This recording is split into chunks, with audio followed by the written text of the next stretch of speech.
soir, nos invités vont nous dire, ou en tout cas cet après-midi, ils vont nous expliquer comment ce modèle n'est pas qu'une mode, comment il va évoluer pour eux, pour nous. Et avant de les retrouver, on va partager ce temps d'ouverture avec votre président, Philippe Jolivet.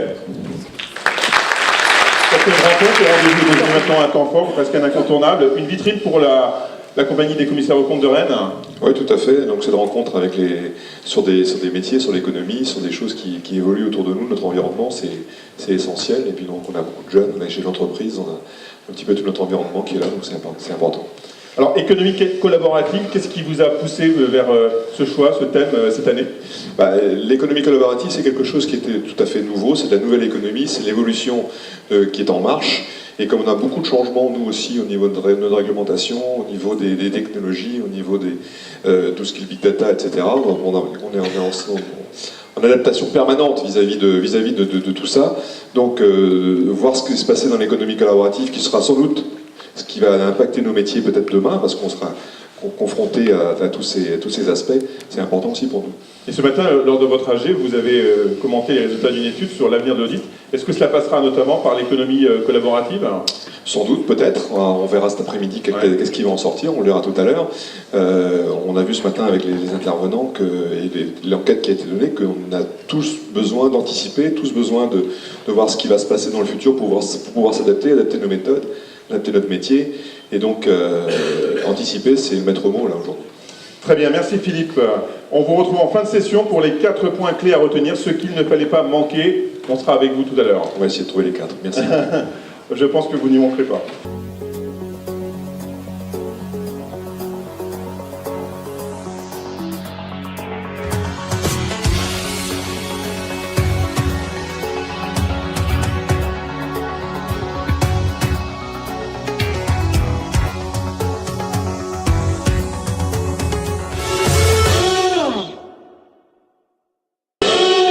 Alors d'ici à 5 ans, le secteur collaboratif ne sera plus une niche, une économie de start-up, il sera l'économie tout court.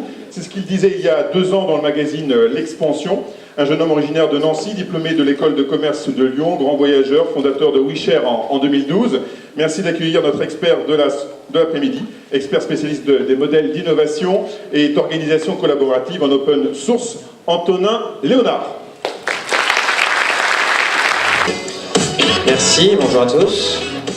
Bonjour Antonin, vous définissez WeShare comme une communauté, un accélérateur d'idées et de projets dédié à l'émergence de la société collaborative. Finalement, vous donnez de la valeur au collaboratif avec des activités, animation de communauté, également production intellectuelle, incubation, accélération de projets collaboratifs. Vous mettez en place également des festivals, comme prochainement à Barcelone, le Fest WeShare, ça sera donc à Barcelone prochainement, bientôt à Rio, bientôt à Paris. Voilà, vous avez des activités également de formation vis-à-vis des étudiants ou encore vis-à-vis des entreprises ou des collectivités. En fait, vous nous vendez du collaboratif, c'est ça votre produit, quoi. Alors, WeShare, c'est une aventure qui a effectivement démarré de manière assez organique. Pour les jeunes qui sont dans la salle, moi j'ai créé un blog en 2010 à ma sortie de l'EM Lyon, parce que je ne me retrouvais pas dans le monde des grandes entreprises, et effectivement j'avais utilisé un site comme Couchsurfing pour voyager au Brésil, ce qui m'avait permis de rencontrer des Brésiliens et d'apprendre la langue, le portugais, de manière assez naturelle. Donc j'ai lancé un blog pour commencer à partager sur ce nouveau courant économique, et ensuite à ouvrir un groupe sur les réseaux sociaux, à réunir toutes les personnes qui s'intéressaient à ces sujets, et puis on a monté une organisation à partir de là, de manière assez organique, au départ avec une association, et puis ensuite avec un certain nombre d'entreprises aujourd'hui qui créent de la valeur grâce au commun de l'association. Et je partageais l'anecdote tout à l'heure, c'est que donc WeShare ça a démarré en 2012, on ne savait pas très bien ce qu'on faisait à l'époque, vous voyez, on avait 25 ans, je pense qu'on sait un peu mieux ce qu'on fait aujourd'hui, mais on a aussi inventé notre métier, et donc ça c'est intéressant, mais l'anecdote c'est qu'il y a 3 mois, il y a un commissaire aux comptes qui est venu chez nous, ouais. et la première chose qu'il nous a dit, ah, vous êtes une organisation originale, donc effectivement quand on parle du futur du travail, notamment parce qu'on est une organisation hybride, donc il y a une partie associative, il y a aujourd'hui une SAS qui est possédée à 100% par l'asso, et d'autres entreprises qui sont proches de l'association, et du coup on a passé un certain temps avec lui parce qu'il aide aussi à mettre un certain nombre de processus dans notre organisation, tout en s'assurant pour nous qu'on garde toute la fraîcheur et toute l'originalité qui est la nôtre. Alors, quelques points de repère. Aujourd'hui, plus de 90 000 startups composent le marché mondial de la consommation collaborative. En 2013, on estimait à 20 milliards d'euros le chiffre d'affaires du secteur et à 302 milliards d'euros d'ici 2025, ce qui représente un taux de croissance annuel moyen de plus 36,4% et une unification du marché par plus de 20 en 10 ans. Sommes-nous prêts? Nous, a priori, oui. 89% de la population française, donc 9 Français sur 10, déclarent avoir déjà réalisé au moins une fois une pratique de consommation collaborative. Et vous me disiez notamment, donc ce midi que vous aviez accueilli ce commissaire aux comptes, lui-même, ça y est, il est rentré dans cette logique. Oui, maintenant, ça y est, il sait où mettre la partie originale dans son bilan, dans ses tableaux. Oui, bah, je pense qu'il avait l'habitude de voir des modèles comme le nôtre. Après, ce qui est intéressant aussi, c'est que comme on est une organisation horizontale, l'évaluation de la confiance dans l'organisation et tous les aspects financiers sont en fait transparents et partagés avec l'ensemble de l'organisation. Et donc cette évaluation, en fait, elle est permanente avec tous les membres. Et donc on a eu aussi un échange un peu plus théorique et intellectuel sur quel est finalement le travail d'un commissaire aux comptes dans une organisation comme la nôtre, à partir du moment où il y a cette évaluation et cette observation partagée de toutes les interactions économiques qui peuvent avoir lieu. Alors on va regarder quelques illustrations qui peuvent appuyer justement notre réflexion sur ce que c'est qu'aujourd'hui l'économie collaborative. Tout d'abord, Uber, Blablacar, Airbnb, difficile de passer à côté de ces plateformes qui apparaissent comme des emblèmes de l'économie collaborative et du développement de services numériques. Qu'est-ce qui caractérise finalement cette économie versus économie traditionnelle? On a mis Chaplin les temps modernes. Mais bon, on a encore de l'activité, on va dire, très main-d'œuvre par rapport à une activité peut-être plus cérébrale dans l'approche. Alors, je vais essayer d'être clair, mais aujourd'hui, l'économie collaborative, c'est un peu un fourre-tout. On met un peu tout et n'importe quoi, on met des modèles extrêmement différents. Nous, au moment où on a commencé à définir cette économie-là avec cette expression-là, ce qu'on a voulu dire avec WeShare, c'est qu'il y avait un certain nombre de plateformes, un certain nombre d'activités économiques qui se développaient avec des façons de créer de la valeur de manière plus horizontale. En un mot, l'économie collaborative, c'est notamment une économie de plateforme qui utilise le numérique pour créer une relation beaucoup plus intime avec leurs clients. Et c'est pour ça que ces entreprises bouleversent un certain nombre de secteurs établis. Demain, probablement tous les secteurs.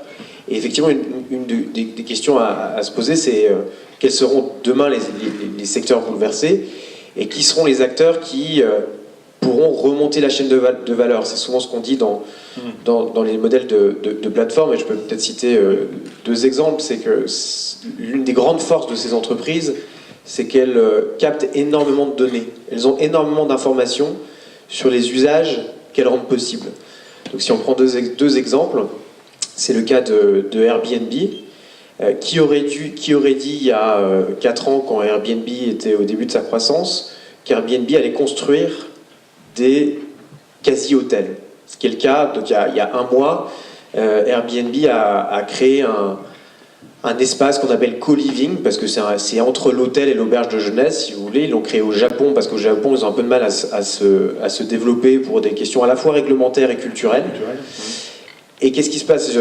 Airbnb, ils ont des données en temps réel sur les usages de vous et moi, des touristes du monde entier, sur la façon dont ils vivent des expériences de tourisme dans les villes du monde entier.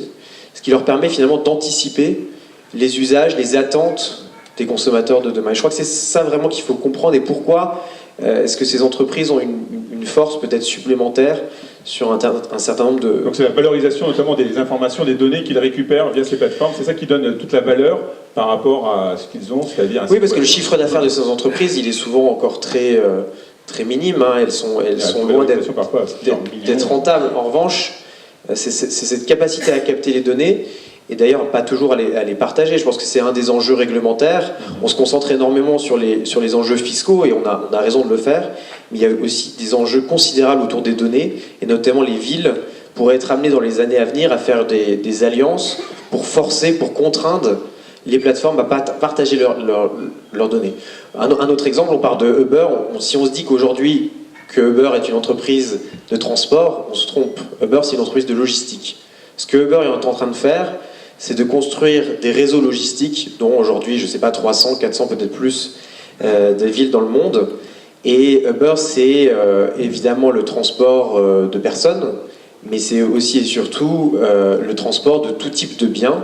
Et à partir du moment où une entreprise possède l'ensemble des données sur un réseau logistique, elle peut ensuite remonter la chaîne de valeur et proposer tout un ensemble de services liés à cette logistique. Voilà, et tout à l'heure je citais Frigo Magique, c'est une vraie application, ils viennent de se lancer, et eux c'est pareil, ce qui les intéresse c'est pas votre frigo, c'est ce qu'il y a dedans, et notamment les usages que vous faites de votre frigidaire, et ça va intéresser qui finalement les agroalimentaires, qui sont très intéressés de savoir ce qu'il y a dans votre frigidaire, et donc vous allez pouvoir dire directement ce qu'il y a dedans, et à partir de là, les restes que vous avez dans votre frigidaire, vous allez certes le concocter avec des cuisiniers, mais surtout vous allez donner un certain nombre d'informations liées au comportement que vous avez avec votre frigo, et ensuite le transmettre à des professionnels de l'agroalimentaire qui sauront vous aider dans les choix ensuite au rayonnage.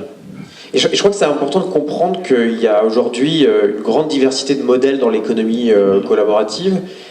Ça va des entreprises extrêmement capitalistiques qui ne payent pas toujours leurs impôts dans le pays dans lequel elles sont implantées, jusqu'à l'association du coin qui va vous permettre de vous connecter de manière plus directe avec un producteur. Le point commun entre toutes ces entreprises, encore une fois, c'est que souvent elles s'appuient sur des modèles de plateforme et qu'elles récupèrent un certain nombre de données, d'informations, ce qui leur permet d'avoir un temps d'avance sur des entreprises qui n'ont pas ce lien aussi étroit avec le client. Alors, une autre illustration.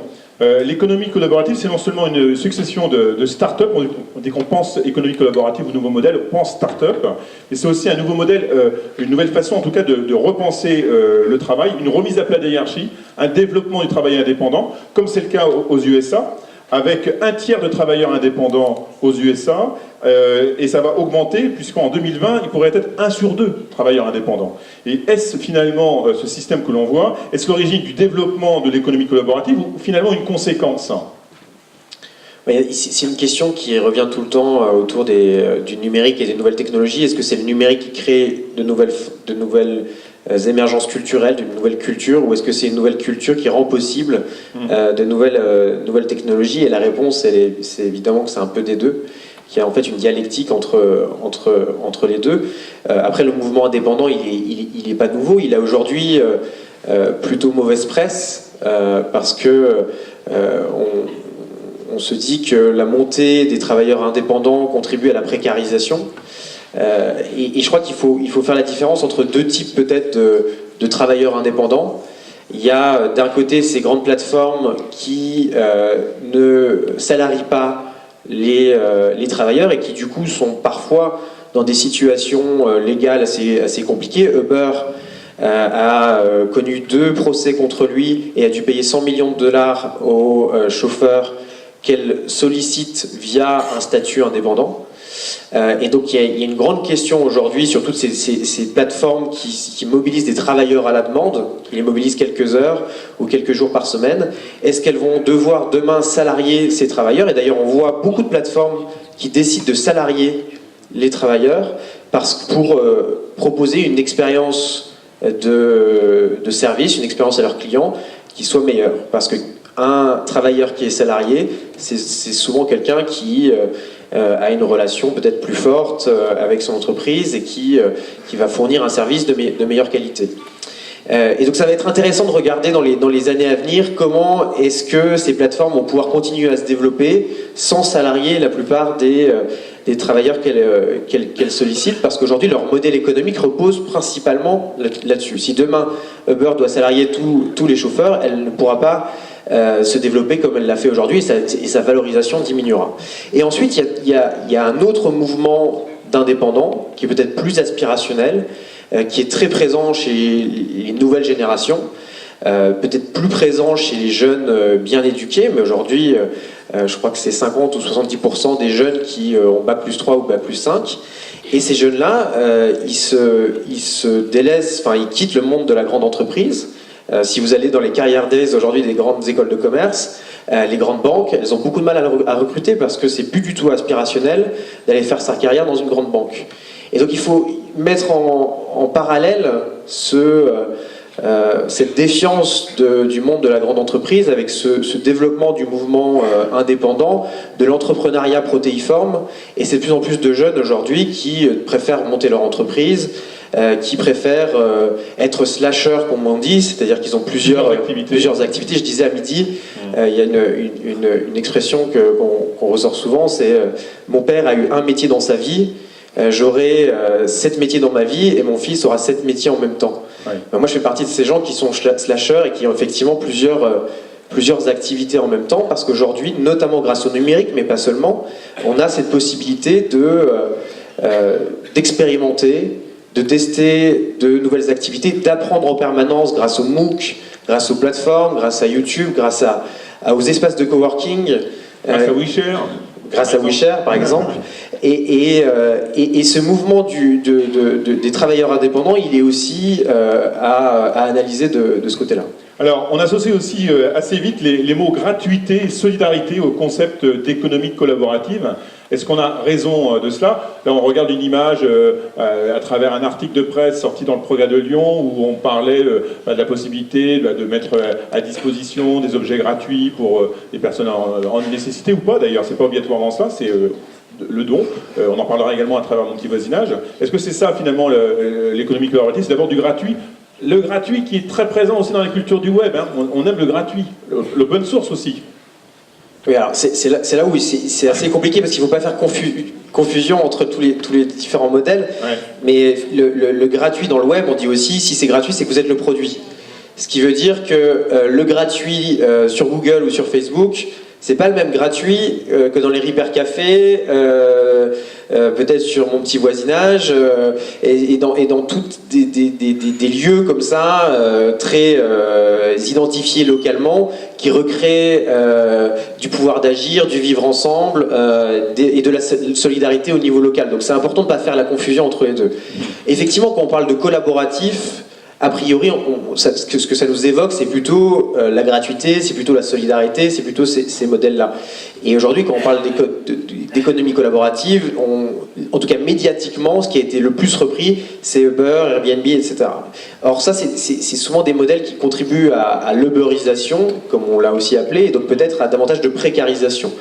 Et c'est important, je crois, de plus en plus de faire vraiment la différence entre ces différents modèles. Et effectivement, il y a beaucoup de plateformes, il y a beaucoup d'espaces, il y a beaucoup d'associations sur les territoires qui s'appuient sur des modèles gratuits, ce qui pose question aussi d'ailleurs sur l'avenir du modèle économique et du modèle social français. Si demain, on peut s'organiser de manière beaucoup plus...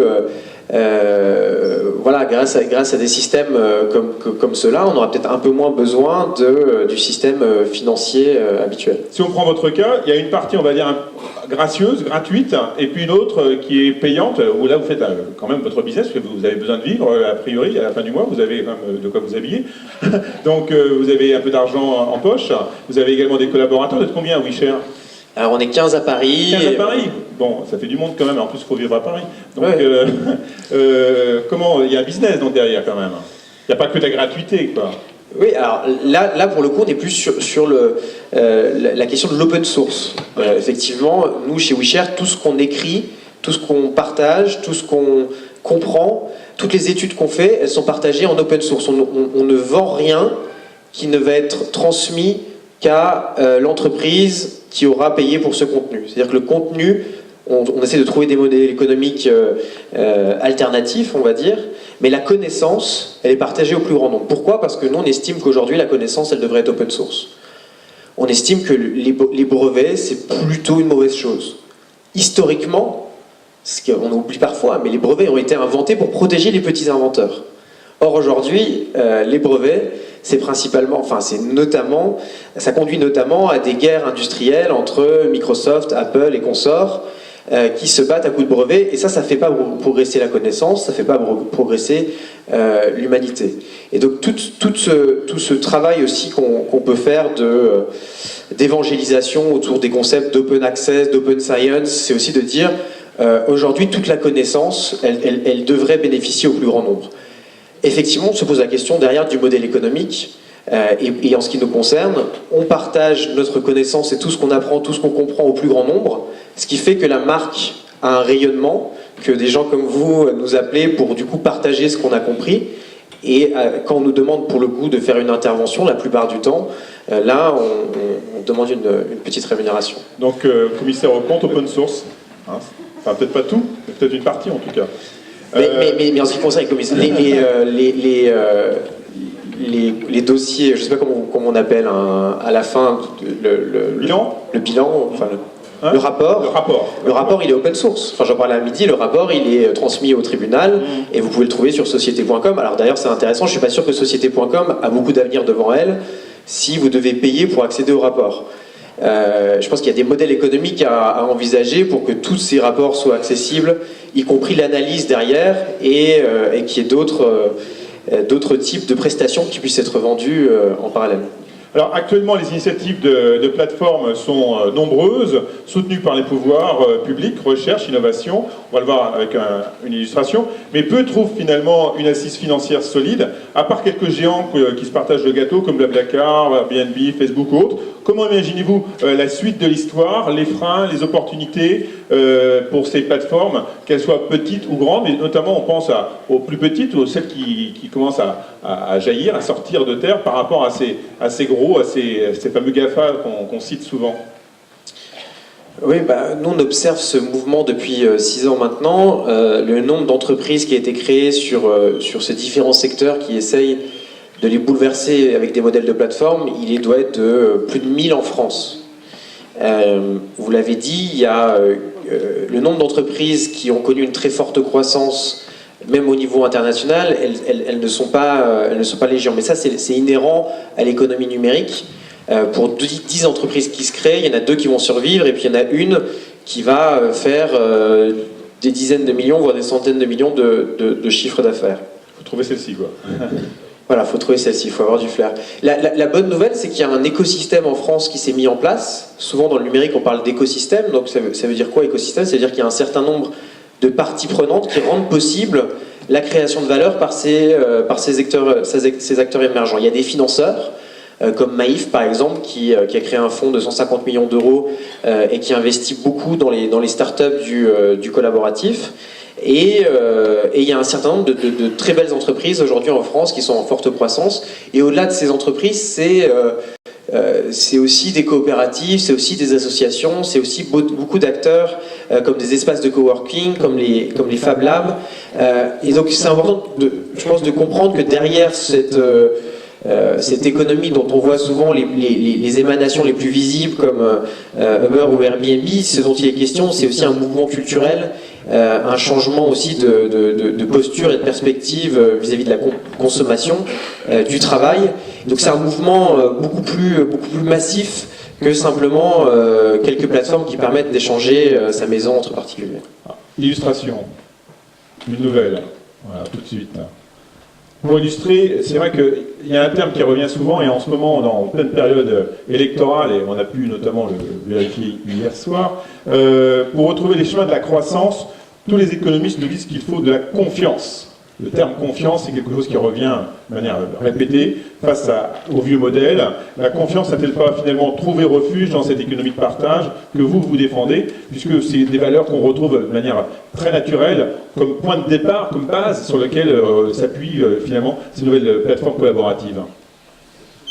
C'est intéressant de mettre en parallèle la défiance grandissante à l'égard des grandes organisations, du politique en général. Alors là aussi, il conviendrait de faire des petites nuances entre les technocrates à la tête des entreprises du CAC 40 et les entrepreneurs qui créent des TPE, PME, qui ont bien du mal à les développer sur les territoires, d'un côté, et du côté des politiques, à faire la différence aussi entre les ministres ou le gouvernement ou quelques députés et les acteurs locaux, les maires, et beaucoup d'acteurs qui sont en train de comprendre il se passe un changement énorme actuellement et qu'on ne peut plus faire les choses comme on les faisait auparavant. Mais la confiance par rapport à ces Donc parallèle entre cette défiance grandissante à l'égard des institutions et cette confiance qui émerge entre particuliers. Sur tous ces sites, il y a des évaluations, et vous allez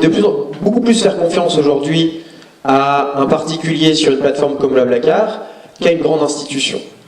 Donc j'ai pas forcément d'analyse par rapport à ça, mais c'est un constat, et du coup je pense que ça oblige les grandes institutions à repenser leur modèle à l'aune du collaboratif et à se demander comment est-ce qu'elles pourraient recréer de la confiance au sein de ces institutions. Et donc recréer de la confiance à l'heure du collaboratif, ça veut dire faire davantage confiance aux gens, c'est-à-dire s'appuyer sur des modèles beaucoup plus horizontaux de management et de création de valeur.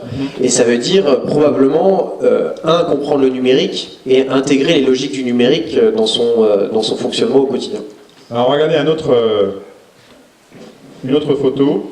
Un des marqueurs finalement de l'économie collaborative, vous le savez sans doute parce que vous l'avez pratiqué également via des expériences personnelles voire professionnelles, c'est la notation. On note le client, on note le service, le vendeur, le produit, l'acheteur, bref, tout le monde est noté avec des petites étoiles, on coche. Est-ce un passage obligé dans cette nouvelle économie? Est-ce que ça ne devient pas un peu tyrannique comme système d'être continuellement noté? Ça devient à un moment donné assez énervant, même parfois on a envie de claquer le site et aller voir ailleurs, quoi. Oui, mais dans toute évolution positive, il y a aussi le propre germe de sa destruction. Donc on verra comment cette plateforme évolue, mais si à un moment donné ça devient trop pesant pour les gens, alors ils iront voir ailleurs. Ça, c'est la première chose. La deuxième, c'est qu'il y a différents types de plateformes. Il y a aussi beaucoup de plateformes qui ne font pas appel à ce système d'évaluation. Je pense au Boncoin, par exemple, ou à Stouti, qui est une application mobile qui veut transformer le Boncoin sur mobile. Mais quand il n'y a pas de système d'évaluation, c'est parce qu'il n'y a pas de transaction. Donc vous ne savez pas à quel moment Hervé et Charlotte se sont mis d'accord pour faciliter une transaction. Et s'il n'y a pas d'évaluation, la plateforme dispose de beaucoup moins d'informations pour faire évoluer, vous savez, je vous disais tout à l'heure, les données et l'information dont elle dispose de beaucoup moins d'informations pour faire évoluer son service et sa stratégie au fur et à mesure. Maintenant, il y a tout le mouvement aussi de réappropriation des données. En fait, l'un des enjeux sur cette question de l'évaluation, c'est aussi que ces données, elles puissent être possédées par les premiers concernés, c'est-à-dire les clients, les utilisateurs. Et là, je remarque une évolution dans ce sens, et de plus en plus de plateformes vont donner la possibilité à des individus de récupérer leurs données pour éventuellement les croiser avec d'autres plateformes. Parce que ce qui devient intéressant, c'est une des choses qui peuvent être intéressantes demain, c'est que vous puissiez montrer toutes les évaluations positives que vous avez eues sur toutes ces plateformes, et du coup ça pourra demain vous permettre de trouver un emploi, en tout cas d'augmenter votre degré, on va dire, de confiance que vous pourrez vous accorder un employeur, ou vous pourrez vous accorder une personne qui voudrait passer une transaction sur une de ces plateformes. À condition, encore une fois, que vous soyez maître de vos données et que vous puissiez être la personne qui décide ou non de partager toutes ces informations. Alors dans une société finalement également en perte d'identité, c'est ce que l'on dit assez régulièrement, est-ce une bonne chose aussi de perdre aussi la notion de propriété au profit de l'usage et de la praticité? On parle aujourd'hui de l'usage de ceci, on devient des usagers de cela. Est-ce qu'aujourd'hui, finalement, on n'est plus propriétaire, on écoute de la musique sans avoir les CD chez soi, de la vidéo, ainsi de suite. Alors, les produits culturels, ça se développe assez facilement aussi. C'est vrai, c'est peut-être plus simple pour certains produits que sur d'autres, hein. Mais on est moins dans la propriété. Blablacar, finalement, aussi, c'est un système où on n'a plus la voiture. On a des gens qui ont une voiture, mais on n'a plus ouvertement la voiture. Ce qui peut un jour poser aussi la question du modèle, parce que si plus personne n'a de voiture, ne peut compter que sur son voisin pour faire un petit voyage, on peut se demander à un moment donné si Blablacar ne va pas s'arrêter. Ou alors ils deviennent constructeurs de voitures, comme les autres deviennent constructeurs d'hôtels. Voilà. Sur ce point particulier, vous savez qu'il y a l'émergence du véhicule autonome, et aujourd'hui le diagnostic, il y a une forme de consensus entre les experts qui consiste à dire que c'est pas demain la veille que les particuliers comme vous et moi posséderont un véhicule autonome. En revanche, c'est demain que vous pourrez rouler dans un véhicule autonome via des réseaux comme Uber, Lyft, Blablacar. Blablacar dit, nous on n'a pas peur du véhicule autonome parce qu'on va le mettre dans nos réseaux et du coup ça sera beaucoup plus simple, ça va vous coûter beaucoup moins cher et nous on continuera de prendre un pourcentage sur la transaction. Donc les voitures elles continueront d'être produites. En revanche, les constructeurs n'auront plus justement ce lien aussi étroit avec le client. Parce que de moins en moins de personnes achèteront un véhicule neuf. Aujourd'hui, l'âge moyen d'achat d'un véhicule neuf, c'est 54 ans. Et d'ici 10 ou 15 ans, ce sera une extrême minorité de personnes qui continueront d'acheter des véhicules. Et ben, l'enjeu qu'il y a pour des industriels français comme des constructeurs, c'est de se dire, si demain on n'a plus ce lien avec le client, alors on va être dépendant de grandes plateformes qui pourront décider finalement de la transaction qu'elles prendront sur notre modèle économique. Ensuite, sur la question que vous posiez au départ, je crois qu'il y a une question centrale aujourd'hui autour du numérique, parce qu'on voit bien qu'il est à la fois source d'utopie et en même temps ça peut être extrêmement dystopique par rapport aux espérances qu'on pouvait avoir. Et la question, je la résumerai ainsi, c'est est-ce que le numérique est source d'émancipation ? Est-ce qu'il recrée du pouvoir d'agir ou est-ce qu'au contraire il est source d'aliénation? Et on le voit bien dans toutes les innovations qu'on utilise au quotidien. Je vous donne un exemple, Google Maps ou n'importe quel service de carte. Si vous l'utilisez au quotidien, ben vous pouvez vous repérer dans une ville, vous pouvez vous rendre dans un point, dans un lieu en France, sans même avoir cherché sur une carte. Sauf que qu'est-ce qui se passe? À mesure qu'on utilise et qu'on laisse l'application se charger du trajet pour nous, on ne fait pas travailler notre cerveau, déjà, première chose, et on perd une connaissance intime des lieux dans lesquels on vit au quotidien. En gros, maintenant, notre cerveau, ça devient le smartphone qui nous guide et qui... Mais encore une fois, il y a beaucoup d'avantages à cela. C'est-à-dire que, notamment, l'un des avantages, c'est que ça génère du temps disponible. Et ce temps, mais c'est pour ça que c'est une question qui est une question extrêmement politique, au sens noble du terme. C'est qu'est-ce qu'on veut faire de ce temps disponible. Et ce que nous promettait la science-fiction il y a 80 ans ou plus, c'est-à-dire que demain on n'aurait plus besoin de travailler, on est très proche, avec les machines, avec l'automatisation, etc., etc.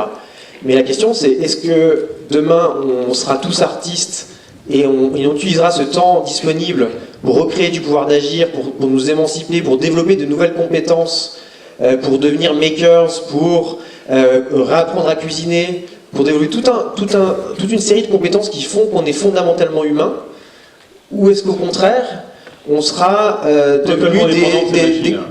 des consommateurs qui arrêteront de réfléchir, qui seront devant les écrans, parce que le modèle économique de Google dans les voitures autonomes, c'est de vous mettre des écrans partout et que vous continuiez à avoir de la pub et à lire vos mails où on vous envoie de la pub. Ça, c'est le temps de cerveau disponible, que disait le patron de TF1. Voilà, et demain, ce temps de cerveau disponible, il sera dans les véhicules autonomes parce que vous ne serez plus en train de rouler, donc vous aurez du temps pour regarder les écrans à proximité. Et donc c'est ce type de questions qu'on aimerait voir davantage posées, par exemple, lors du débat présidentiel, mais on est plutôt concentré sur d'autres questions. D'autres problématiques. Et d'ailleurs, selon vous, quels sont ceux qui apparaissent, sans rentrer dans votre intimité politique, même s'il doit y avoir des données là-dessus, qu'est-ce qui, selon vous, au niveau des grands candidats qui se déclarent actuellement, vous apparaissent ceux qui s'ouvrent le plus à l'économie collaborative, qui n'apparaît pas à être le grand thème, le grand sujet à chaque fois abordé dans les débats? Alors d'abord, pour répondre à la question, moi je suis très à l'aise pour y répondre. L'échelon national, moi, me déprime complètement, et donc non, mais après, quand on nous sollicite, les partis politiques, du coup, ils voient WeShare comme une de ces organisations qui ont peut-être une idée sur ce qui va se passer dans les prochaines années, donc on est beaucoup sollicité, et c'est avec grand plaisir qu'on passe beaucoup de temps pour partager ce qu'on intuitionne des années à venir. En revanche, l'échelon local est beaucoup plus inspirant. On voit que les agendas des maires des grandes villes du monde sont beaucoup plus progressistes que celui des États-nations. Et d'ailleurs, les États-nations sont en train de perdre du pouvoir par rapport aux grandes mégalopoles mondiales. Après, il y a quand même des candidats qui ont exprimé des choses, notamment Nathalie Kosciusko-Morizet, qui s'est beaucoup prononcée sur la question du travail indépendant, et donc on sent qu'elle a sollicité les bons experts et qu'elle a réfléchi au sujet. Et puis Emmanuel Macron, évidemment, qui fait de sa stratégie enfin, qui base sa stratégie notamment sur un lien étroit avec tout l'écosystème du numérique, mais qui, à mon sens, manque d'une vision sur l'idéal de société que toutes ces innovations numériques rendent possible. Alors, vous êtes sorti diplômé de votre école de commerce. Dans votre ouvrage collaboratif WeShare, vous rappelez qu'on y apprend le travail en équipe, indispensable à valoriser pour réussir son entretien d'embauche, par exemple. Et comme il y a beaucoup d'étudiants ici présents, je pense que votre réponse sera intéressante. Mais une fois dans l'entreprise, finalement, pour s'élever, ça se fait trop souvent aux dépens du collègue. En gros, on va lui taper sur la tête pour essayer de grimper. C'est ce qu'on apprend un petit peu dans les écoles. Et vous dites, voici donc le paradoxe, nous sommes invités à nous montrer simultanément coopératifs et compétitifs. Qu'est-ce que vous voulez dire par là ? Mais ça, c'est une observation de nos stages et de nos premières expériences dans des grandes entreprises. C'est que la compétition est presque plus présente à l'intérieur qu'à l'extérieur de l'entreprise. Que la compétition soit présente à l'extérieur de l'entreprise, c'est inhérent au système capitalistique. Mais qu'elle soit aussi présente à l'intérieur de l'entreprise, alors qu'a priori, on est rassemblés pour contribuer à la mission de l'entreprise et qu'on devrait le faire de manière coopérative. On n'est pas complètement naïf, on comprend qu'il peut y avoir des enjeux de pouvoir, etc. Mais quand les enjeux de pouvoir prennent autant la place et qu'on oublie complètement en fait pourquoi est-ce que l'entreprise existe, quelle est sa mission, quelle est sa vision, à part le fait de rémunérer davantage d'actionnaires à la fin de l'année, je crois que ce que dit toute une génération qui arrive aujourd'hui sur le marché du travail, c'est que nous, on ne veut pas de ce monde-là. On veut d'un monde où, à la fin de l'année, on sait pourquoi on travaille, on sait pourquoi on contribue, et on le fait avec des personnes qui travaillent avec nous et qui le font avec un esprit d'équipe, de camaraderie, dans des dynamiques beaucoup plus coopératives que celles qu'on a pu observer dans beaucoup de grandes entreprises, notamment. Encore une fois, je parle de grandes entreprises. Et en même temps, c'est pas une vision un peu bobo monde, telle que vous nous la proposez. Voilà, le monde souriant d'entreprise, on y va, le corps joyeux, voilà, c'est cool, c'est sympa. Est-ce que c'est pas une vision un peu bobo, non ? Bobo, je sais pas. Est-ce que c'est une vision idéaliste peut-être, ou utopique, mais si on n'a pas d'utopie à moins de 30 ans, on va être chiant toute sa vie. Bravo. Tu l'as dit, est-ce que justement on incite les jeunes à avoir de l'utopie, justement, c'est la difficulté. Mais les jeunes, faut pas qu'ils attendent d'être incités. C'est toujours facile de dire les mots les jeunes, à croire que c'est un... Oui, mais moi je veux dire, les jeunes, il faut qu'ils prennent le pouvoir, il faut pas qu'ils attendent qu'on leur donne. On leur donnera pas. Personne, on n'a jamais donné le pouvoir. Quelqu'un qui a le pouvoir, il le garde. Donc, moi, ce que je dis aux jeunes, c'est vous avez toutes les clés en main, vous avez des outils numériques aujourd'hui qui sont en train de tout bouleverser. Créez un blog, créez une boîte, créez votre mouvement et vous ne pourrez que être surpris par ce qui va se passer. Alors, on parle beaucoup également, et ça va intéresser, je pense, aussi les experts comptables, commissaires aux comptes, de tout le phénomène blockchain. Et c'est vrai que le phénomène blockchain, ça fait 1 an et demi, 2 ans qu'on en parle, notamment sur la sûreté des informations, des données, la capacité de pouvoir avoir une fiabilité de l'information via ce système qui est partagé. Finalement, on fait une sûreté partagée. Comment vous pouvez d'abord nous la décrire, ce système de blockchain, en quelques mots? Je sais que c'est assez complexe. Et en même temps, comment, par exemple, les experts comptables, les commissaires aux comptes pourraient se l'approprier? Et est-ce que c'est une logique qui était intéressante pour eux? Elle n'était pas au programme, celle-là. Ah si, j'avais prévu. Non, blockchain, je crois que pour comprendre ça, d'abord c'est une base de données décentralisée. Donc, chacun en tient un petit bout, quoi. Voilà, là où hier vous appuyez sur des systèmes centralisés, des institutions qui allaient valider la crédibilité, la véracité d'une information.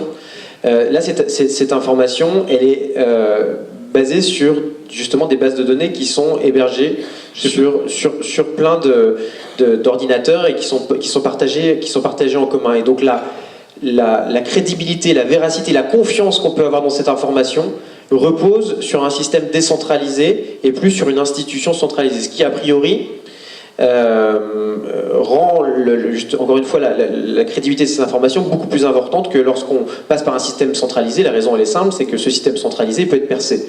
Lorsque c'est décentralisé et hébergé sur plein d'ordinateurs et de différents, alors il faut percer, c'est infini d'hébergeurs de l'information. Et donc aujourd'hui, qu'est-ce qu'on voit? On voit beaucoup de d'organismes, d'institutions, d'organisations qui justement École, doivent signifier la véracité d'une information, s'appuyer sur la blockchain pour montrer justement la crédibilité de l'information en question. Donc par rapport au travail que réalisent les commissaires aux comptes, on en discutera notamment avec nos invités, dont l'un d'entre eux est commissaire aux comptes, c'est peut-être un avenir à imaginer en tout cas. Alors je vais vous donner un autre exemple, comme ça vous pourrez peut-être vous projeter en parallèle. C'est Tristan Lecomte, pour ceux qui le connaissent, je l'ai rencontré il y a 2 jours, c'est le fondateur d'Altereco, et aujourd'hui il fait de l'in-setting, c'est-à-dire qu'il permet à de grandes entreprises de compenser leur bilan carbone en internalisant toute une série d'activités, ce qui va diminuer leur bilan carbone. Et donc à un moment donné, il s'appuie sur un certain nombre d'organismes qui vont valider, qui vont certifier si oui ou non l'entreprise en question a bien exercé, a bien mis en place toutes les procédures qu'elle avait prévu de mettre en place. Auparavant, ce rapport était partagé à des banques. Et d'ailleurs, il y a eu plein de scandales parce que ces banques avaient été hackées. Dès demain, il mettra toutes ces informations dans la blockchain. Et il me demandait, est-ce que tu penses qu'on pourrait solliciter des hackers pour tenter de percer ces informations? Donc, on est en train de réfléchir pour créer éventuellement un concours de hackers pour voir s'il y en a quelques-uns qui pourraient percer l'information. Et si personne n'y arrive, ça montrerait que justement le système est beaucoup plus fiable que celui des banques. D'accord. Alors, pour terminer sur cet échange, quels sont les prochains secteurs qui vont être impactés par cette nouvelle économie du collaboratif, après voiture, logement, alimentaire? Est-ce que le domaine, par exemple, de la santé, plus délicat, plus sensible? Est-ce que le domaine du service bancaire, par exemple, peut être...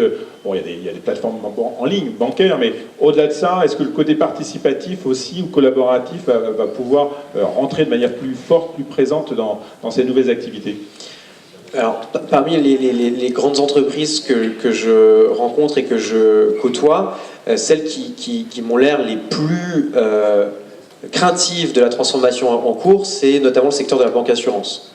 Celui-là, il se dit que d'ici 5 ou 10 ans, il y aura eu une refonte complète du secteur, qu'il y aura eu de nouveaux arrivants comme Google, comme les GAFA, comme d'autres, et donc ils se posent la question de leur avenir et potentiellement aussi de la diversification de leurs activités.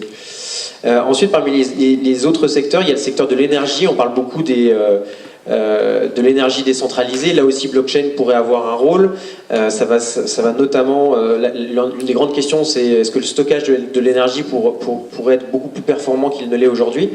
Et le secteur du logement va être, notamment avec le co-living, avec tout l'habitat... Le co-living. Voilà, tout l'habitat collectif, participatif. Demain... Il y aura beaucoup d'habitants en ville qui ne posséderont pas leur appartement, plus de voitures, mais qui seront pas, oui, et qui seront pas forcément locataires non plus. Ils paieront une certaine somme d'argent, ce qui leur donnera accès à un forfait de logement et qui leur donnera d'ailleurs accès à toute une panoplie de services attenants, comme la plateforme Mon Petit Voisinage par exemple. Et ensuite, il y a le secteur de la santé. On va partager de plus en plus de données et on va avoir accès à de plus en plus de données avec aussi tout le partage des gènes, et donc on va pouvoir faire des croisements entre nos comportements alimentaires, nos comportements de vie au quotidien et notre patrimoine génétique. Et ça, c'est une révolution à venir pour la santé qui fera qu'on aura un rapport notamment aux médecins assez différent dans les années à venir.